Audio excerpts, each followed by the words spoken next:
Okay, moving along in chapter 9. Let's have a quick prayer. Good morning and welcome. We'll have a quick prayer and then we'll get right into the rest of chapter 9. Lord, bless and be with us as we gather this morning. Be with Jim and others of this class who are not able to be here today. And keep us in your loving care. And thank you for the gift of John's vision that we can try to understand for John's time, for our time, and for the time to come. In your holy name we pray. Amen. Okay. So again, I'm just going to read this. We were at the locust. We're running now in chapter 9. We're seeing the locust, and then we're moving into the opening of the pit. Okay? And out comes the locust warrior army. Okay? We read this last week, but it just shows the destruction. They ate up, look at the end of that. They ate up and desolated these districts and utterly consumed everything that was in them. This was an eyewitness account of the destruction of locusts. We went through this last week, right? Did we? Okay. So if I'm repeating myself, let me know. I think so in verse 5, it says, but they were ordered not to kill them, but to torment them for 5 months. Their torment was like the torment of a scorpion when it stings a person. And if you look on your reference sheet at verse 5, I have to get over to that. 3-4, verse 5. Okay. There. You'll see Job 2-6. And this is an example of a reference. This is kind of John using this idea of the idea, and you know this passage, that, God allows Satan to attack the body but not kill.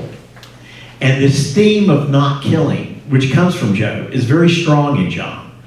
In other words, it goes back to the theme of repentance. These things are not happening in order to destroy you, but to bring you to repentance, okay?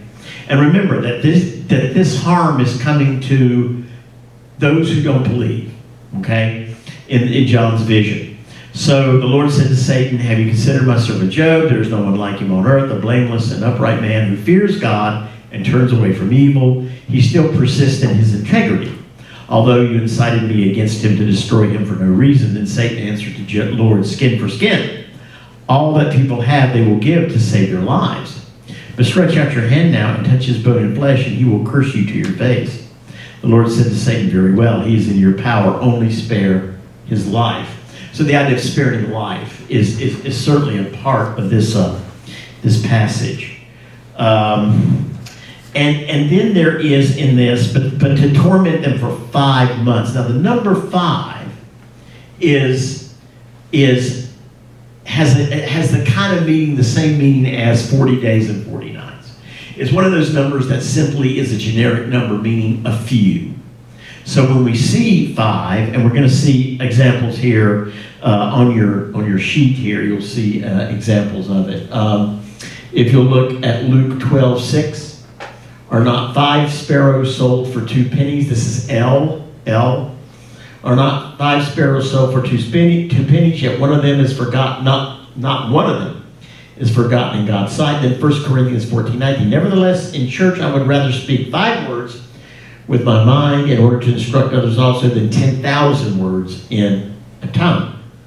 Leviticus 26:8. 5 of you shall give chase to 100. And 100 of you shall give chase to 10,000 of your enemies, and 10,000 of your enemies shall fall before you by the sword.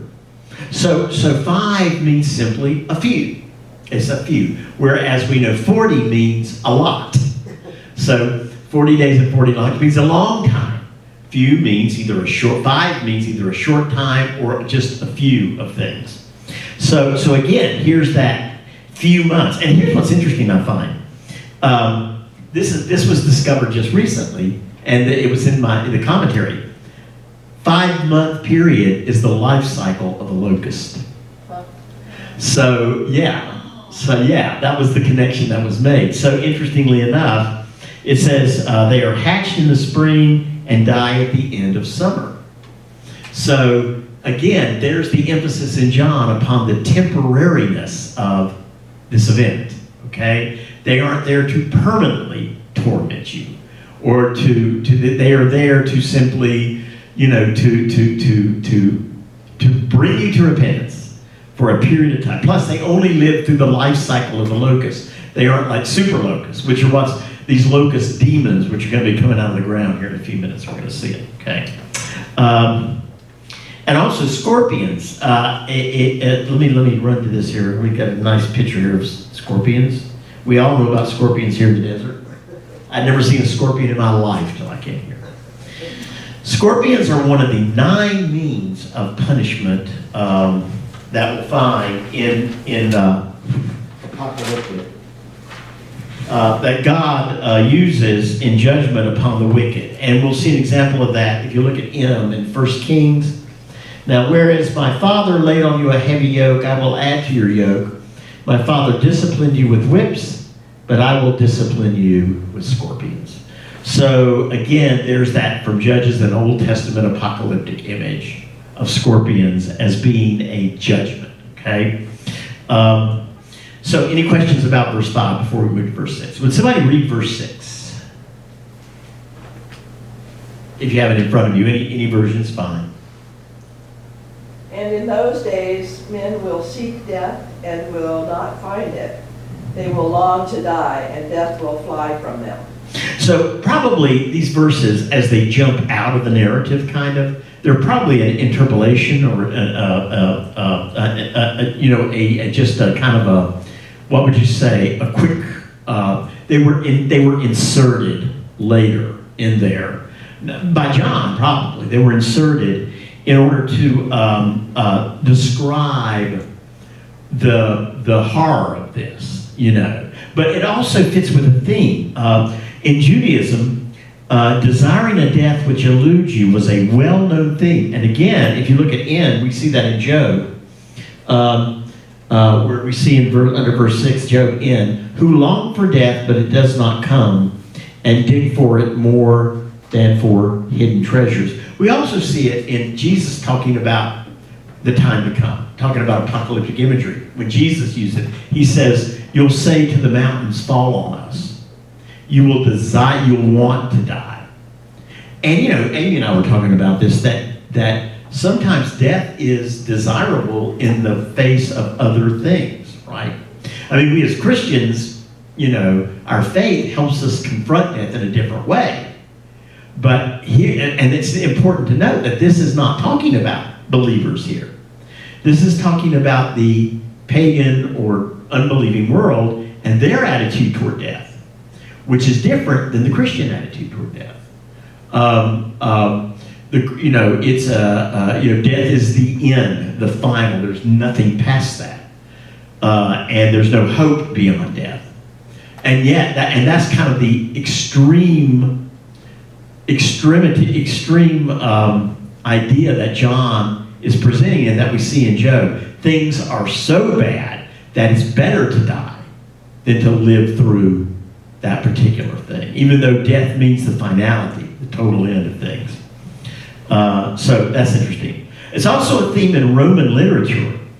Ovid wrote this in his book Ibis. May you have cause enough, it's a curse. May you have cause enough for death, but no means of dying. May your life be forced to avoid the death it longs for. That's a curse. May your life be forced to avoid the death that it longs for. Pretty grim stuff. But that's Ovid throwing a curse out there. So I don't really know the context of that. I didn't really look it up, but didn't want to spend that much time on it. But anyway. Okay, any question about verse 6 as we move? Any question? All right. Verse 7. Somebody read verse 7. In appearance, the locusts were like horses equipped for battle. On their heads were what looked like crowns of gold. Their faces were like human faces. Now, before I get into this part, we talked a little bit about the Parthians last week. What you have to understand is that it is very reasonable to think, as we'll see as we move further through, that all these images don't pertain to locusts and locust armies, but to our invading armies in the memory of John's time, be it the Parthians, any invading army. These images very much look like an invading army in the time of antiquity. So we're going to see that. These images really reflect that as we go through. You'll see more and more of that. Let's see. If you look at the reference verse O is Jeremiah 51:27 at the top there on page 5. Raise a standard in the land, blow the trumpet among the nations, prepare the nations for war against her, summon against her the kingdoms, Ararat, Mene, and Ashkenaz, appoint a marshal against her, bring up horses like bristling locusts. See that? There's the image in Jeremiah of an army as locusts. And, it's interesting that we have seen an image in our own American history of an army that acted like locusts. What was it? Sherman's March. Exactly. In fact, I got an image of that coming up here. In fact, let me just go on and throw that up there. Sherman's March. As a Southerner, I've got a lot of feeling about it. I'm just teasing. But Sherman understood what Lincoln needed and wanted, which was total destruction. I mean, that's, none of his other generals were willing to do that. Grant was, of course, but Sherman was the one who said, yeah, I'll do it, and off we go, And then just totally laid waste, and laid waste primarily the agriculture, the food source, and you could see there, killing animals, everything they could, even more so than people, doing what a locust does, destroying all source of sustenance. And so there's nothing, so here in Jeremiah is an image of that. So that's why I'm thinking that, a lot of we talk about some interpreters taking this literally, but there's really there's good Old Testament background to look at this as the destructive armies. And remember, the fear in John's day of Rome were these armies coming through. It scared them. I mean, it actually scared them. The Parthians in particular, which we're going to talk about in a few minutes. So an invading enemy was compared to locusts. If you look at P. For they and their livestock would come up, that's Judges 6:5. For they and their livestock would come up, and they would even bring their tents as thick as locusts. Neither they nor their camels could be counted, so they wasted the land as they came in. Okay? Judges 7:12. The Midianites and the Amalekites and all the people of the east lay along the valley as thick as locusts, and their camels were without number, countless as the sand on the seashore. So you see that just reinforces this idea of these locusts being actually an image of an invading army. Okay, an invading army as a judgment upon the world. The world. Okay, any thoughts about verse 7? Any comments as we move forward? Okay then. Let's go to verse 8. Somebody read verse 8. Their hair like women's hair, and their teeth like lions' teeth. Okay, their hair. So here's some ancient Roman hairstyles. Female. Male, you could have long hair, but for fashion's sake, they kept it shorter for the most part. But you can see there's just, it's always up. It's never down, it's always up. Because down was equivalent to disheveled. Down is equivalent to disheveled, especially in the Jewish cultural understanding of what it means to wear your hair down. It means it's disheveled. Now, if you think about the image of disheveled hair, what do we associate it with even in our culture? What do we associate disheveled hair with? Low lives, what kind of, think of people who would go around with disheveled hair. Prostitutes. What? Good. And that actually goes back to the time of John. Prostitutes wore their hair down. And it was disheveled. Can you think of others in our own culture where disheveled hair has some kind of meaning? Mentally ill. Mentally ill people, they can't, or street people, they can't groom. So their hair is disheveled.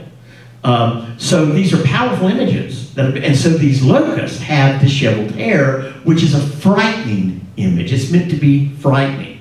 But also the Parthians wore their hair disheveled when they attacked. I didn't put the picture in, but I had a relief, a bas relief of the Parthians with their hair down, and their hair streamed out. And you'll recall that in the story of David, when David was fighting Absalom, Absalom's hair was down. That's how he got caught in the tree, right?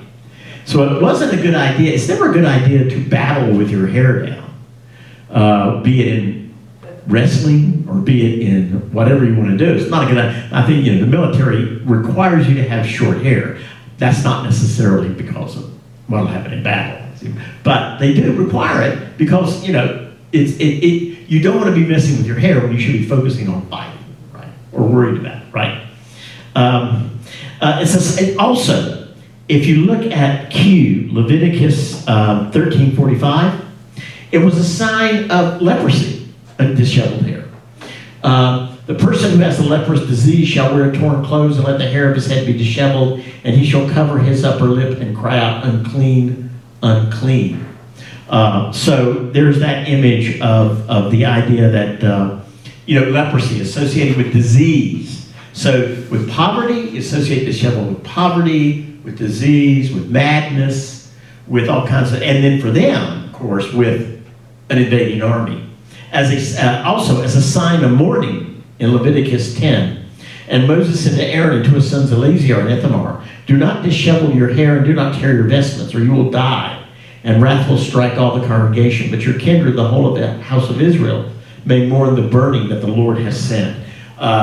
Israel, its culture was in John's day, was very, very serious about your hair, how you wore it. Men wore it short, unless you took a vow as a Nazirite. Then you were allowed to wear it long, okay? Women always wore it up. It could be let down, but in public, they always wore it up. Even if their hair was long, they always wore it up. And like I said, it's interesting. I should remember the hairstyles here. Let's see. Let me run up here. Matt, Yes. why is Jesus' hair, whenever we see it in pictures, his hair is always long and flowing? Well, there are several reasons for that. See, there you go, right there. First of all, the oldest depictions of Jesus do not show him. The ones on the walls of the catacombs, they don't show him with long hair. They show him actually some as a child. They show him in a metaphorical way. As a shepherd with short hair, or as a child, an infant. We don't get to the long hair Jesus for quite a while. Maybe 2nd, 3rd, 4th century, we start seeing that. And of course, the earliest depiction of Jesus, let's say in that style, was drawn, or the artist at the time that style was popular, right? That doesn't have anything to do with what Jesus really looked like. No, nothing. So any depiction, that depiction seemed to stick, right? Because we don't really have any other. The first depictions of Jesus we get aren't until like the 3rd century or 4th century when we begin to see a more refined art involving Jesus. And that time, long hair was fashionable. Jesus is always drawn in the fashion of the time that the art happens. But nobody, why do you think the early church did not draw depictions of Jesus? Why? An accurate portrait or accurate depictions of Jesus. Why? You shouldn't worship idols. Making images? Yes, that is one reason. But there was another reason, having to do with the very early church's expectation. Oh, he was coming back. He's coming back. We don't need to write anything down about him, and we don't need certainly to draw him. And it's true that early churches they did not have cathedrals. They didn't even have their own buildings. They had houses or temporary places. There were no icons. I mean, the cross, they found a cross in Pompeii on a wall, right? So it was a cross on the wall. That's the earliest depiction we can find any iconography of the cross, because the fish was before the cross. Fish was before the cross. So in the Jesus movement, the cross really did not become a symbol till somewhat later. Okay, and then it was just the symbolic. Then later on, as they began to build separate buildings for worship, then they began to depict. But that didn't come till somewhat later. Is that it? And so it's always drawn in the style of the time. I mean, you know, you see the medieval Jesus, you see the contemporary Jesus. There used to be a website years and years ago. It was the funniest website I've ever seen. Amy and I would just sit there and laugh at it. It was called Jesus of the Week. And this guy would collect, people would send him images of Jesus, and some of them were just hilarious. They were like, that is blasphemous, you know? Jesus playing football with a bunch of kids, Jesus riding a dinosaur. I mean, some of these images were just like, you know, you had the surfer Jesus, and he looked like a surfer, you know? I mean, it was great. It was one of the funniest things, because it also opened you up to how people view Jesus in culture. And it was very funny, very funny. Unfortunately, it went away. It was sustained for a while, and then I think just the guy gave up doing it because I got bored with it. They didn't have, back then, they didn't have sponsors on the internet. You didn't advertise on the internet. So it was very funny. It was very funny. One time, for some reason, the guy put up a picture of a weasel. And he just said, well, God made weasels, and God is Jesus, so I thought I'd put that up. It's ridiculous kind of stuff. Okay, as a sign of mourning, as part of a sacrificial protocol, disheveled hair, for women accused of adultery. If you look at S in Numbers, the priest shall set the woman before the Lord, dishevel the woman's hair, and place her in her hands the grain offering of remembrance, which is the grain offering of jealousy. In his own hand the priest shall have the water of bitterness that brings the curse. So that is a way back. That is a repentance ritual for a person accused of adultery to get back into worship again as a part of that. And the disheveled hair is a sign. So disheveled hair is just bad news. I don't think we can argue against that.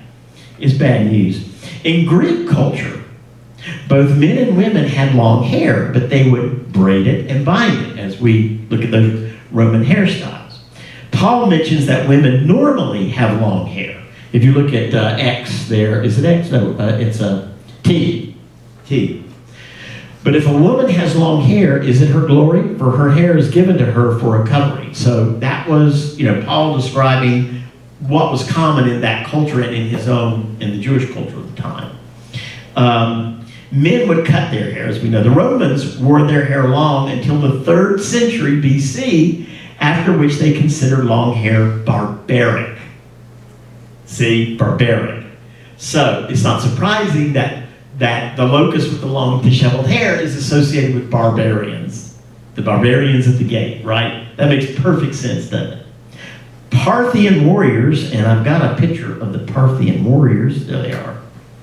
I got a picture of them. Now look at this interesting image, okay? It's interesting for several reasons. This is kind of how the Parthians are depicted. This is what they kind of look like by historical description. So they had long hair. You see one back there with long hair.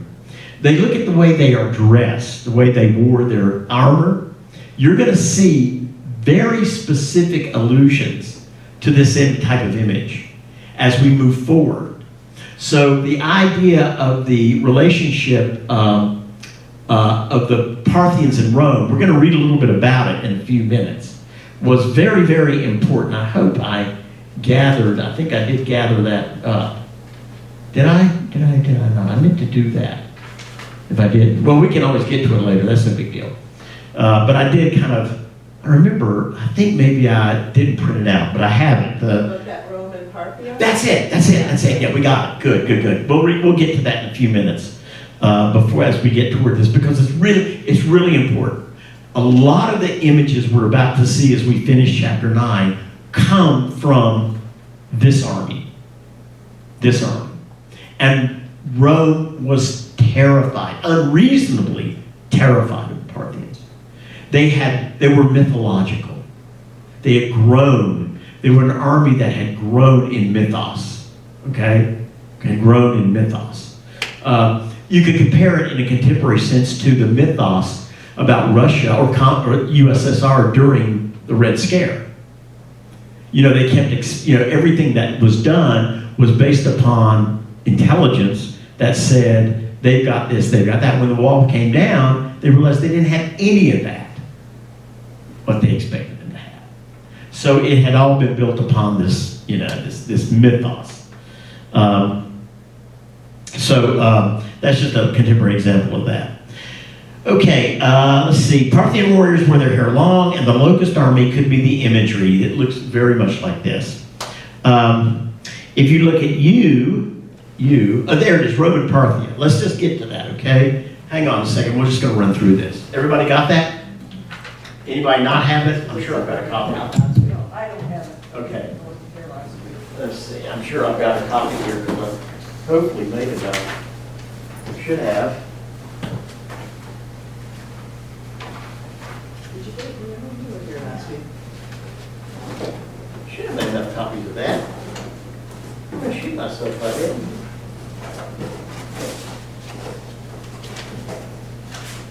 I'm not even sure I made it up for me. All right. Let's see.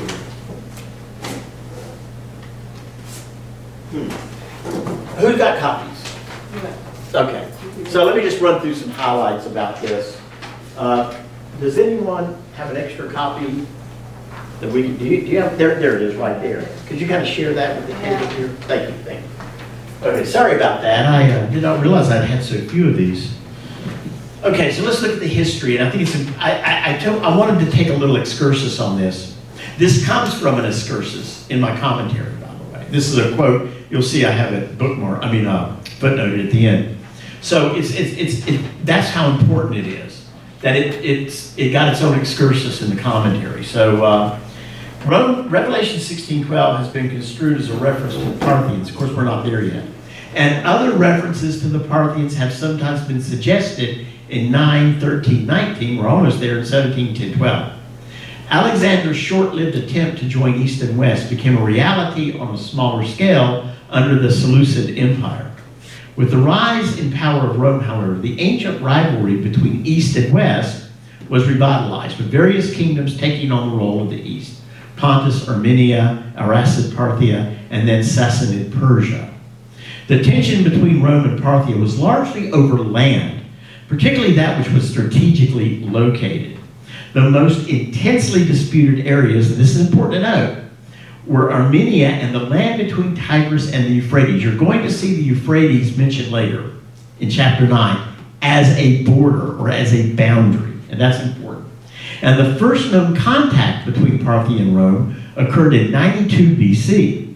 In 67 BC, Syria became a Roman province, later a province of Caesar, or imperial province, as a result of the victories of Pompey. In 66 BC, Pompey replaced Lucullus in the war against the Mithridates, practices of Pontus, and apparently concluded a foedus, which is, an agreement, with Phraates III, since the Parthians thereafter invaded Armenia, a treaty implying that the Euphrates was the boundary, that's important, between the Roman and Parthian spheres of influence.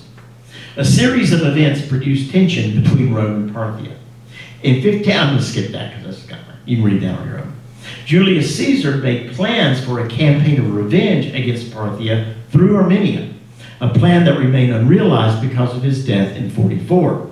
Antony too had designs on Parthia, and his abortive attack on Palmyra may have provoked the Parthian invasion of 40 BC. Actually, the last successfully mounted Parthian invasion, but one that would live in Roman memory. It's important. After Octavian's decisive victory over Antony, he chose to reaffirm the Euphrates as the frontier between Roman and Parthian spheres of interest. Jump down to that last down at the bottom. Throughout the reigns of Tiberius, Gaius, and Claudius, there were internal struggles for the Parthian throne. Now, this is important. During the reign of Nero, a running war with Parthia began and ended with a settlement made in Rondea in AD 63. This is important. Why? We're going to see the image of Nero come up in a few minutes. in chapter 9 as Apollyon, the angel that has that is the general of the locust army, demon army, okay? And that's associated with Nero. Apollyon is Apollo, and Nero associated himself with Apollo. Look at the last paragraph on the back. The irrational Roman fear of the Parthians was not shared by Palestinian Jews, who rather hoped that the Parthian king would come to their aid against the Romans. But this hope did not materialize. In AD 71, after the conquest of Jerusalem, that's when they wanted him to come help. During the Roman Civil War of 69, Vologases offered Vespasian 40,000 Parthian cavalry, but this offer was refused. So that little excursus is to explain how the image of these Eastern kings invading could be the very core of what John is presenting here in these images. So, we're looking at John, the vision, from three different perspectives. John's day, our time, and the time to come. So this is certainly the perspective of John's time. I mean, it would have to be, Any thoughts about that before we move on? Okay, let's see. And you, Job, let's see, did we get to you on the page? Job 4:10. There's that image in Job 4:10. The roar of the lion, the voice of the fierce lion, and the teeth of the young lions are broken. So that image of the teeth that we see, the teeth of the lion with these locusts, is an image of absolute and total destruction, which we would have expected. We're almost finished with this section here. Okay, verse 9. Somebody read verse 9. They had scales like iron breastplates, and the noise of their wings was like the noise of many chariots with horses rushing into battle. Okay, so I have here an artistic depiction of what these... Oh, boy. The hair, the scorpion's tail, the breastplate. They're trying to get a little red and blue and stuff in there. It was just funny, but I saw it. Whoa! Yeah, I'd run away from that too. I saw that coming. If you look on your reference sheet, Joel 2, 4 through 9 compares locusts with a marauding army. And John directly borrowed from this passage. That's on page 6, your final passage in this sheet. John directly borrowed from this. They had the appearance of horses, and like war horses they charged. As with the rumbling of chariots, they leap on the tops of the mountains like the crackling of a flame of fire, devouring the stubble like a powerful army drawn up for battle. Before them, peoples are in anguish, all faces grow pale. Like warriors they charge, like soldiers they scale the wall, each keeps to its own course. They do not swerve from their path, they do not jostle one another, each keeps to its own track. They burst through the weapons and are not halted. They leap upon the city, they run upon the walls. They climb up into the houses. Now, what this is not is the demon locusts that we're about to see. They're worse than this as we go to the next part of chapter 9. So these are two different armies. This army is just a result of, the sound of the trumpet. This next army is the opening of the abyss and what comes out of the abyss, okay? And it's got a lot of glosses and referrals as well. So now we switch to the next reference sheet, starting with chapter 9, verse 10. Okay? Everybody with me? Everybody with me? All right. So now we have the Parthian background. We can understand some of these images. Now these images make a little more sense, and that's what I was trying to do, to give these images a little more sense. Somebody read verse 10. They have tails like scorpions with stingers, and in their tails is their power to harm people for 5 months. And we remember what 5 means? A few months. There's that limitation again. All right. Somebody read verse 11. They have as king over them the angel of the bottomless pit. His name in Hebrew is Abaddon. Abaddon, and in Greek he is called My apologies, I messed up. This is that locust demon army. Yes. Oh God, I get so confused. All right, sorry. Okay, let's take a look here. I thought this was a real good depiction of, this is an actual, engraved carving from the 1st century. And you can see the soldier fighting, this is kind of more like a medieval soldier, but it doesn't matter, it could be green time. Fighting Apollyon there. And Apollyon is a pretty scary looking character there, right? So who is this Apollyon? Let's talk about it. So Apollyon rises here, right? It's quite a scary depiction. Let's talk a little bit about who Apollyon is, where it comes from. Now this is interesting. If you go back and read verse 11 again, as king they have over them the angel of the abyss, whose name in Hebrew, that's important, in Hebrew, is Abaddon, and in Greek, the name Apollyon. I want to take a moment to talk about the phrase in Hebrew, in Greek, in Latin. That phrase was not written until much later. In other words, that's original to John's vision. It's not, you will not find, you will not find this phrase anywhere in the Old Testament. But then why? Why was it, let's do a guessing game here. Why would you want to say Apollyon was a god in Hebrew and in Greek? It was, Abaddon in Hebrew and in Greek, Apollyon. And then they also they would use the term in Latin to describe a god. Why did they do that? Why did they do that, do you think? Well, he's writing to a mixed audience. Exactly. They all had different gods. So Hebrew, they would recognize gods in the New Testament, but they proclaimed from the Old Testament. We'll talk about that. And then the Greek had their gods, and then the Romans had their gods. So that's a real mark of John's time. You'll see this phrase in John. In fact, what's interesting about this is, if you look at W, the first reference page, this phrase is found in the New Testament only in John's Gospel. Now, outside the New Testament, you'll find it everywhere, but only in John's Gospel, which is another key link between John, the Gospel writer, and John, the visionary of Revelation. When you find these literary links, they're very important because we want to know who John was, the John who wrote Revelation. This is the kind of hint that either this John really understood the way John wrote, the gospel writer wrote, or was the gospel writer, which is generally the argument that's made today.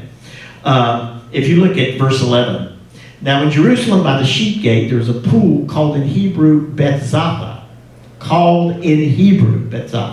which has 5 porticos. Revelation 12:9, the great dragon was thrown down, that ancient serpent, who is called I want to jump ahead. I jumped ahead of that, I didn't mean to. That's in verse 11, but I jumped ahead.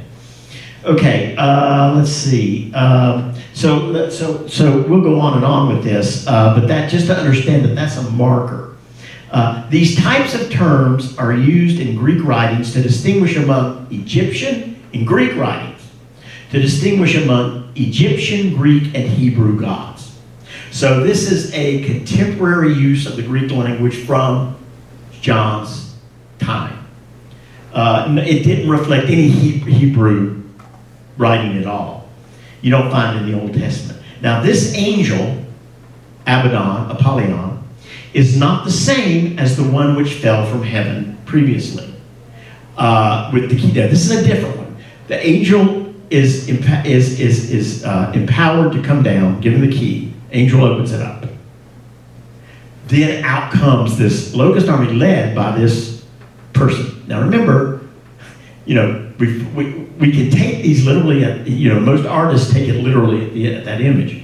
But we know that John is generally referring to somebody, and he's speaking, think about this, he's speaking to 3 different cultures. To the Hebrew culture, to the Greek called Hellenistic culture, and to the Roman culture. Okay, even though Roman was caught up in Hellenism. Okay, and to the pagan culture as well. So the pagan cultures. This angel is not the same as the one. So the question is, this goes to our reference sheet next. Is the angel of the abyss Satan? That is uncertain, actually. And it could be. Why? Because in Revelation, Satan appears with an alias in 2 different places. If you look at X, you'll see that. Revelation 12:9. The great dragon was thrown down, that ancient serpent who's called the devil and Satan, the deceiver of the whole world. He was thrown down to earth, and his angels were thrown down with him. Then again in Revelation 20, he sees the dragon, that ancient serpent, who is devil and Satan, and bound him for 1,000 years. However, Abaddon here is not called, you notice how John, when it is an alias for the devil, they'll say it's an alias for the devil. They didn't do that here. So it's kind of a toss-up whether this Abaddon, this Apollyon, is Satan. But we can pretty well say for sure that at least for the Roman, the readers in the Roman Empire, or those affected by the Roman Empire, it's certainly an image of Nero. No question about it. We'll see that as we go. Definitely an image of Nero. My Bible has a footnote that says that Abaddon means destruction, and Yes. Apollyon means Yes. destroyer. Yeah, hang tight. We're going to see that, okay? That's from the Old Testament, okay? We're going to see that in just a second. Those references are there. We'll talk about that.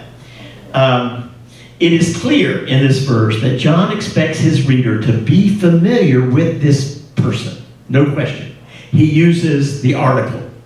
And when you use an article, the Apollyon, the beast, in the Greek, he uses an article. That means that he expects his readers to know who he's talking about here.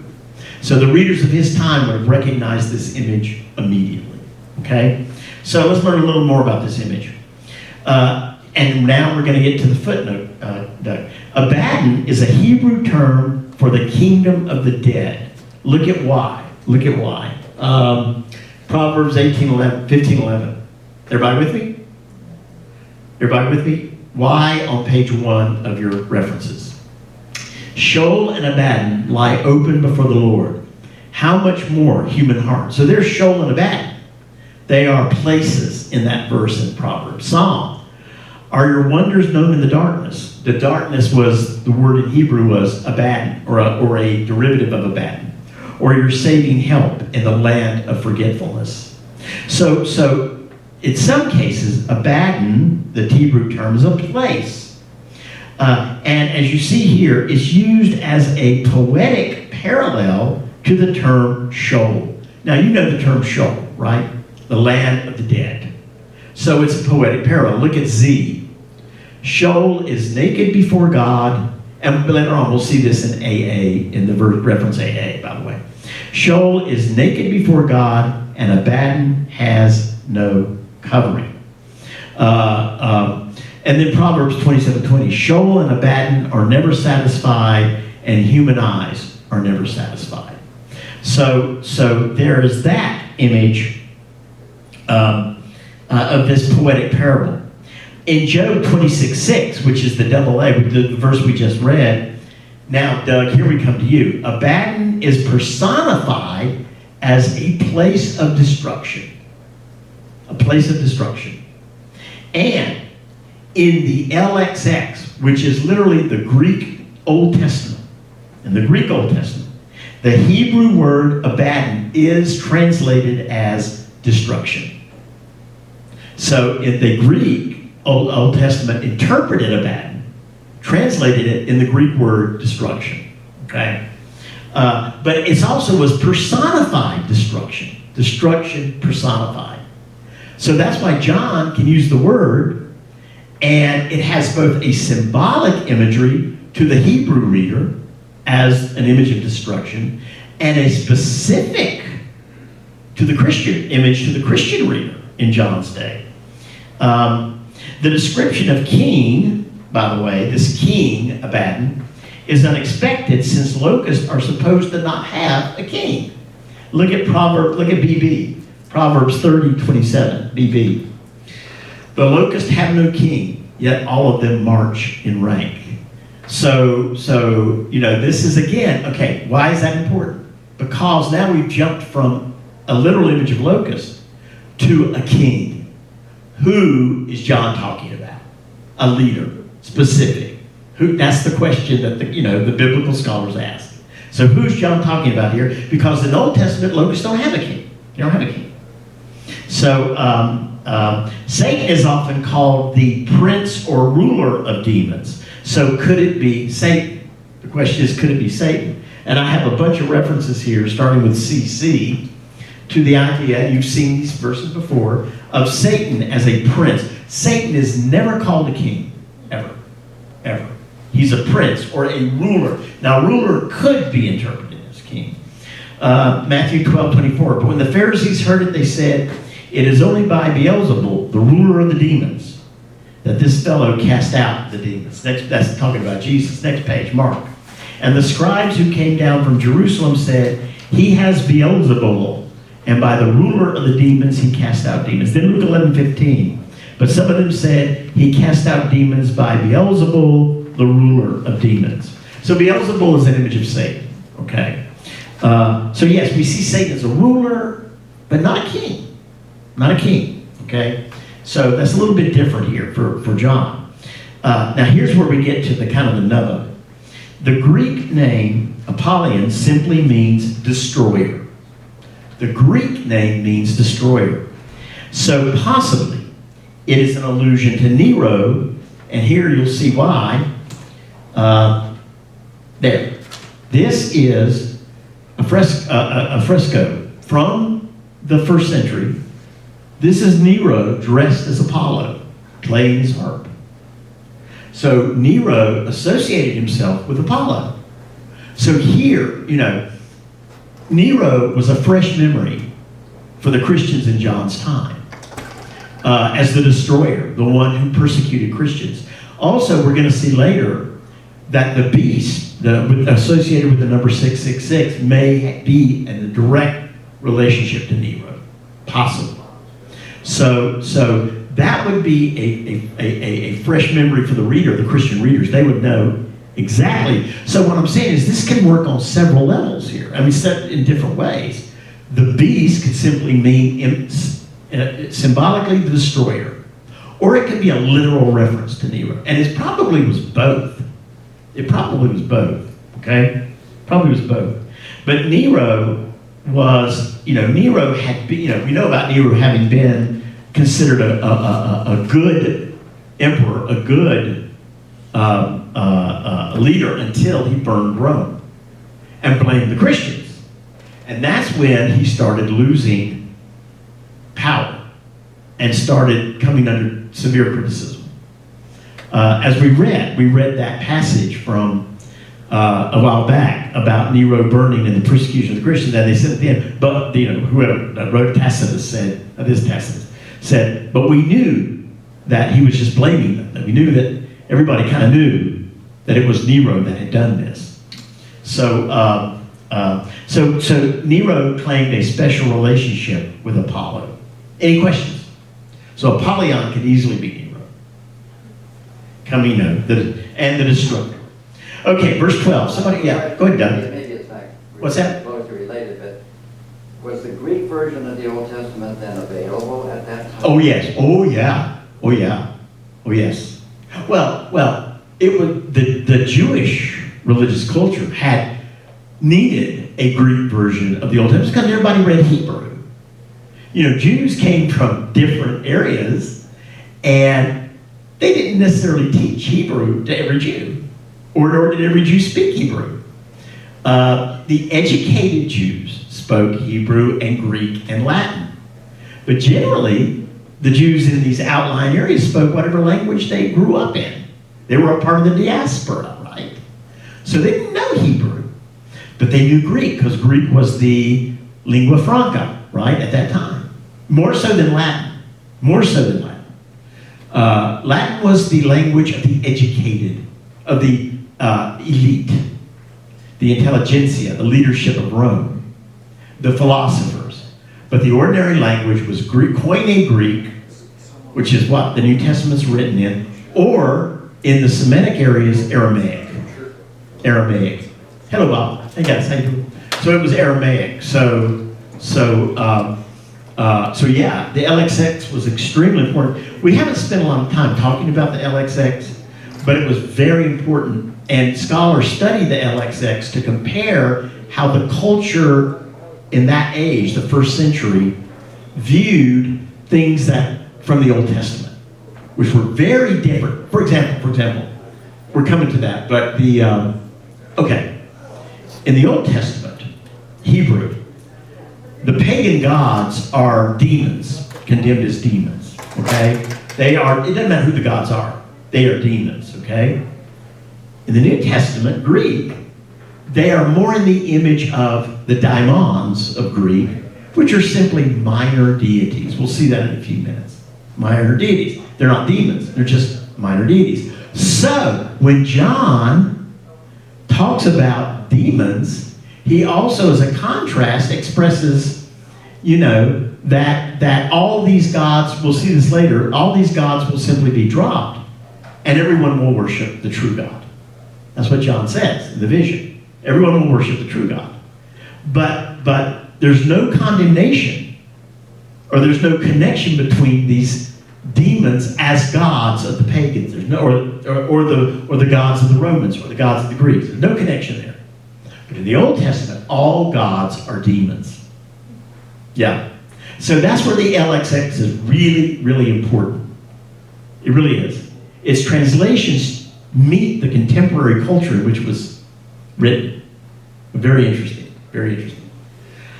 I haven't studied the LXX very much, but it does make some major changes in the way that the Hebrew scriptures are written.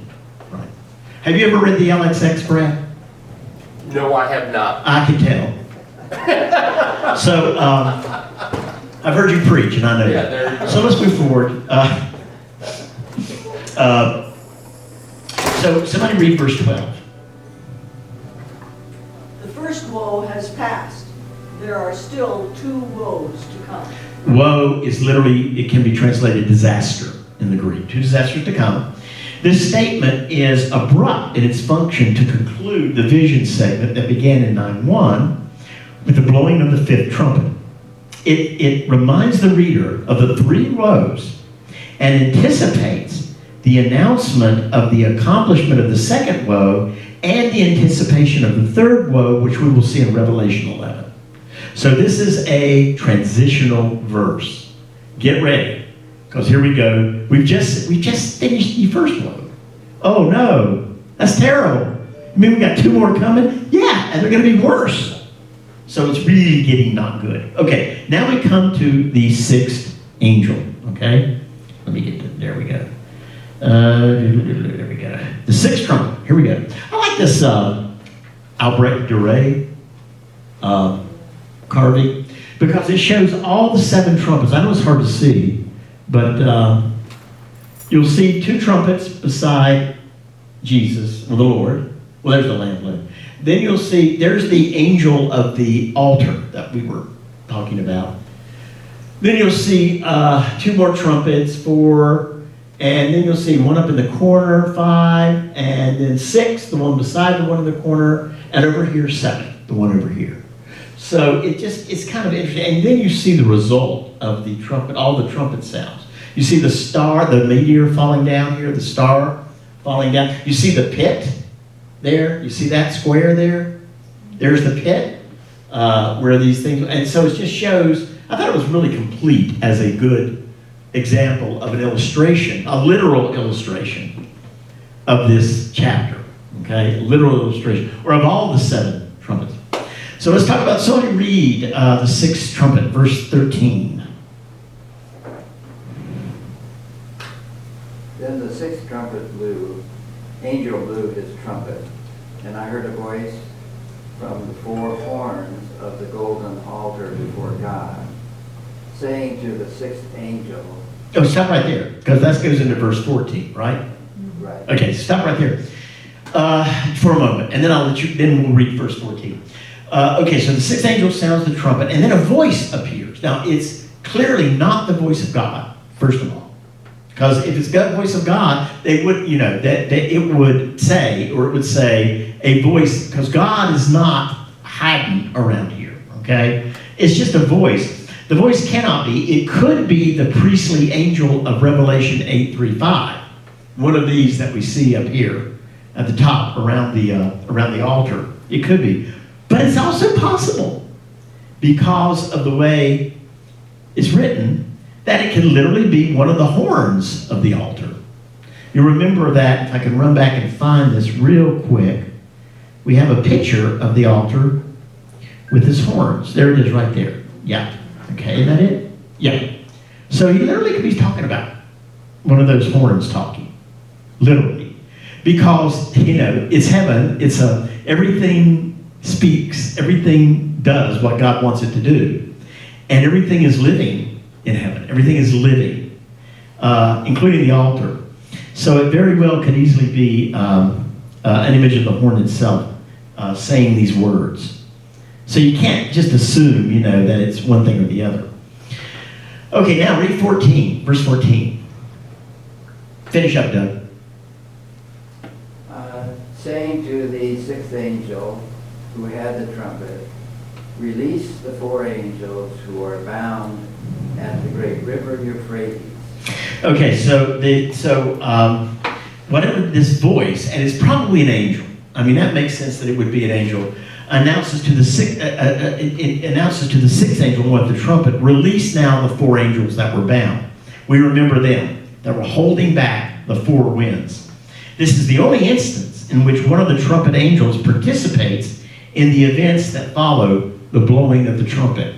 Let's see, I'm looking at my time here. I'll give us a few more minutes and we'll stop, because I don't want to go much over an hour. I don't mean to go too long on this. John is talking about a very specific group of 4 angels. Either the ones that we see in Revelation 7:1, the ones holding back the 4 winds, or another group of 4 known to John's readers. The 4 angels in 7:1 are never said to have released the winds. So this would argue for them. We don't see the release of the winds until now. So the 4 angels here might be them. Except for the references in Revelation, no group of 4 angels of punishment are found in Jewish apocalyptic. No, we don't see angels of punishment except here in Revelation. There are groups of 4 angels in Jewish apocalyptic that have different functions, okay? That have different functions. And then somebody read verse 15. So the 4 angels were released, who had been held ready for the hour, the day, the month, and the year, to kill 1/3 of mankind. Why do you think John is so specific about saying that, first of all, the passive is used, correct? And what does the passive mean when we see it? That God's involved, right? So what does it mean to use this phrase, hour, day, month, and year? It's very, very unique. It's very unique. Hour, day, month, and year. Why does the vision say that so specifically? What is it emphasizing here? And we as Reformed should just jump right into this and know the answer, because we're Reformed. Let's read it. Listen again. Then the 4 angels who were prepared for the hour and the day and the month and the year were released. What does that tell you?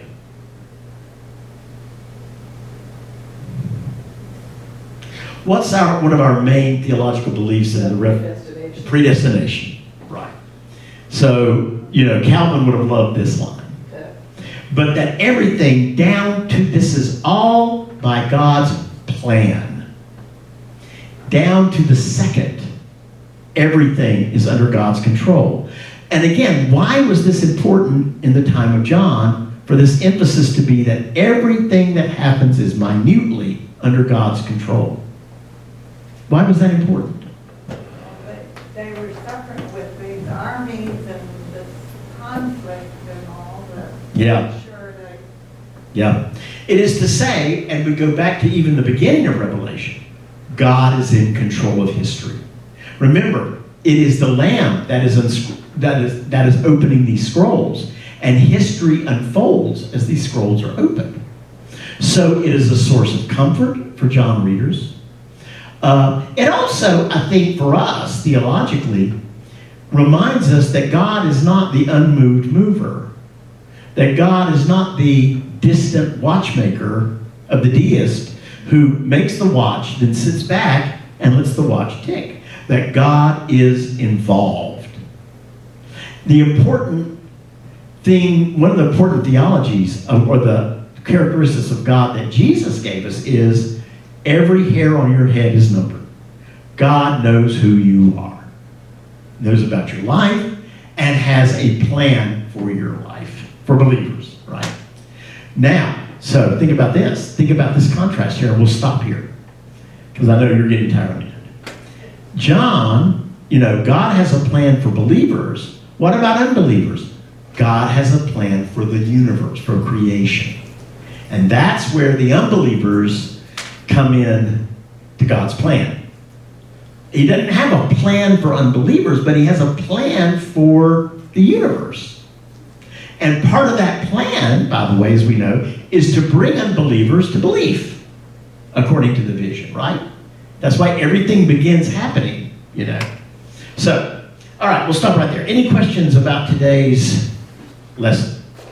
We're only a few verses away. We'll easily get to the end of 9. I mean, we'll get to 9, start chapter 10, when things start getting worse. Any questions about anything that struck you today about the end of the coming through 9, beginning of 9? Anything that struck you as interesting about it? Or did something impact you? Or did something make you think? I'm not doing my job. Or maybe I'm doing my job too well. And that's why I cover every base. That's why it takes so long. I'm covering every base because, it would be real easy to take Revelation and do it from a contemporary point of view. That's easy. All I have to say is, well, the eagle is America, the long hair are hippies, whatever I want to say. I think it kind of, I never really thought about it, but that so many people spoke Greek, and since there was a Greek version of the Old Testament, and Jewish people were all over, There was the scattering, yeah. I suspect that it was probably pretty widely read among the educated. That's why Rome protected Judaism. That's why they were the only protected religion in the empire. Because they respected its ethic. Yeah. They didn't put it as a pagan religion. Pagans' religions did all kinds of crazy stuff. They didn't even put it on the category of their religion. But they respected its ethic. And they respected the culture of the Jews and the synagogues among the elite. So they allowed the synagogues and the temple to exist for a while. So there's that. You're exactly correct. And that came from the LXX. That came from the Septuagint. It's called the Septuagint. That came from the Septuagint.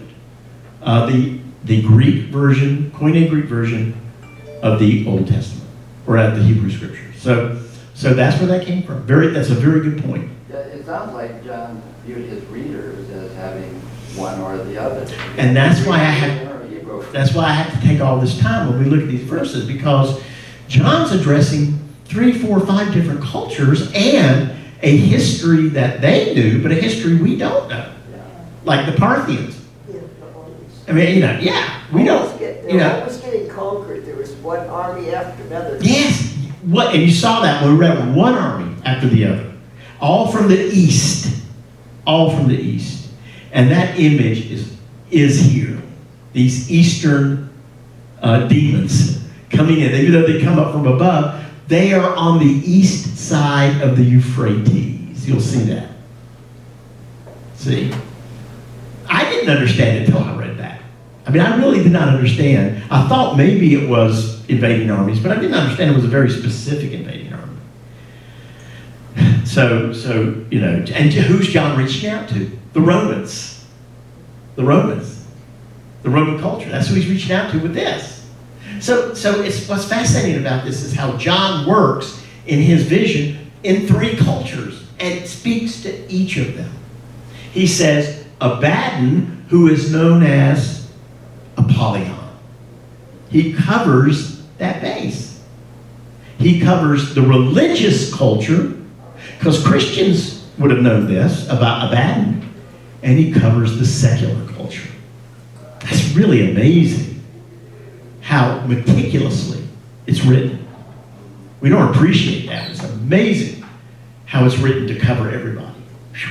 Amazing thing. Okay, God bless you. We'll see you next week. We'll finish up 9, and we may start into 10. I think we've pretty much covered all the history stuff, so we'll just move through and see what the next images look like. I think you're going to see that they're mostly Parthian images. Take care. And we will not meet, of course, Thanksgiving. That ain't going to happen. You can forget it. Well, I think about disheveled hair of Boris Johnson. I want to comb Yes, his hair. yes. And listen, that hair is a big deal in England. That hair, they talk about it. Yeah. He's known for that hair being sticking out all over the place. Yeah, could have started a style or something like that. No, it's just they go, many of his critics say shows he's crazy. I mean, really, I'm not kidding you. I'm not kidding you. We talk about the Parthians, and it always reminds me that the Parthians